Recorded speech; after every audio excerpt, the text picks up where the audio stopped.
Corona एक ऐसा नाम जो भारत में पहली बार जनवरी 2020 में सुनाई और दिखाई दिया, पर इस नाम का असली खौफ सामने आया मार्च 2020 में, पहले जनता कर्फ्यू के रूप में और फिर देशव्यापी बंद यानी नेशन वाइड लॉकडाउन के रूप में। कोरोना का जन्म कहाँ हुआ ये तो सबको पता है, पर इसकी जन्म तिथि के बारे में कुछ मतभेद हो सकते हैं। फिर भी ज़्यादातर खबरें इसी तरफ इशारा करती हैं कि 17 नवंबर 2019 को इसका जन्म हुआ। तब से लेकर आज 25 नवंबर 2020 तक यह लगभग 60 मिलियन यानी 6 करोड़ से ज़्यादा लोगों को अपनी चपेट में ले चुका है और 1.4 मिलियन यानी 14 लाख से ज़्यादा इसके कारण काल का ग्रास बन चुके हैं, अपनी अंतिम यात्रा पूरी कर चुके हैं। पर क्या सिर्फ इतने ही लोगों पर असर किया है कोरोना ने? कहने को तो लगभग 41.6 मिलियन यानी 4 करोड़ 16 लाख लोग इसकी चपेट में आकर ठीक भी हो चुके हैं। पर क्या उनकी आगे की जिंदगी वैसी ही है जैसे पहले थी, या फिर वो लोग जो आज तक इसकी गिरफ्त में आने से बचे हुए हैं, क्या उनकी जिंदगी पहले जैसी ही है? ध्यान दीजिए, यहाँ मैं शारीरिक फिटनेस की नहीं बल्कि सामाजिक स्वीकृति की बात कर रही हूँ। यह सही है, जीने का ढंग बदल दिया है कोरोना ने। मास्क, सैनिटाइजर्स, बार बार साबुन से हाथ धोना, गरारे करना, काढ़ा पीना, ये अब आम बोलचाल और प्रयोग के शब्द बन चुके हैं। ऐसा होना भी चाहिए, पर क्या सिर्फ यही जरूरी है? संवेदना, सहानुभूति और सहायता, उसका क्या? चलिए एक उदाहरण से बताती हूँ।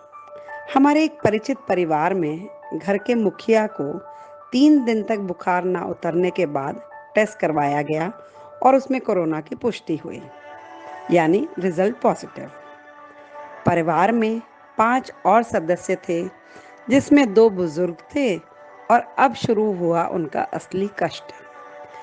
कठिनाई ये नहीं थी कि अस्पताल जाना है या फिर बाकी लोगों के टेस्ट होने हैं।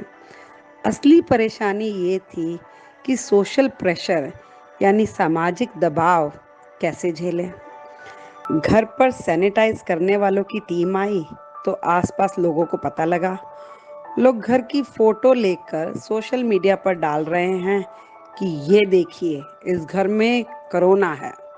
सोसाइटी के व्हाट्सएप ग्रुप पर फोटो शेयर की जा रही हैं, इस घर में घर के सब लोगों को कोरोना है, जबकि अभी बाकी लोगों के टेस्ट भी नहीं हुए थे।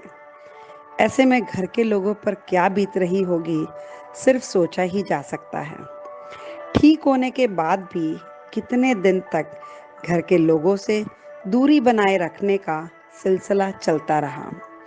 एक और मामले में एक व्यक्ति को कोरोना हुआ जो पहली मंजिल पर रहते थे।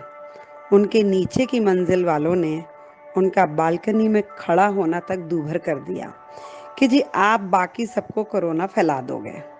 यहाँ तक कि 15 दिन का एकांतवास यानी क्वारंटाइन पूरा करने के बाद भी उनके घर से खांसी की आवाज़ भी आती तो नीचे वाले फ़ोन खड़का देते, जी आप अपना दोबारा टेस्ट करवा लीजिए, अभी कोरोना गया नहीं है। सोचने की बात है, क्या छुआछूत हमारे समाज में फिर से आ चुका है? जो लोग ठीक होकर अपना 14 दिन का क्वारंटाइन यानी एकांतवास या फिर कहिए बनवास झेल कर आ भी जाते हैं, उन्हें भी लोगों द्वारा एक अछूत की तरह ही माना जाता है। बीमारी को लेकर इतनी धारणाएं हैं कि सब अपनी तरह से इसकी व्याख्या यानी इंटरप्रिटेशन कर रहे हैं। किसी के लिए सिर्फ घर पर बैठना ही सही है, तो किसी और के लिए रोज़मर्रा का सामान लेने के लिए निकलना सही है, बाकी सब गलत। किसी तीसरे के लिए सामान लाने के साथ साथ सुबह शाम की सैर करना भी आवश्यक है, तो किसी चौथे के लिए इन सब के साथ साथ मंदिर जाना भी बहुत ज़रूरी है। किसी पांचवें के लिए इन सब के साथ बाहर घूमने जाना, खाना पीना भी बहुत ज़रूरी है। सब अपनी अपनी जगह ठीक है, जब तक स्वास्थ्य दिशा निर्देश यानी हेल्थ गाइडलाइंस का पालन कर रहे हैं, जैसे मास्क लगाना, सैनिटाइजर प्रयोग करना, सोशल डिस्टेंसिंग वगैरह, क्योंकि सबकी अपनी ज़रूरतें हैं और अपनी समझ। मुश्किल तब आती है जब हम एक दूसरे को शिक्षा देने लगते हैं, अपनी बात को सही और दूसरे की व्याख्या को गलत बताते हुए।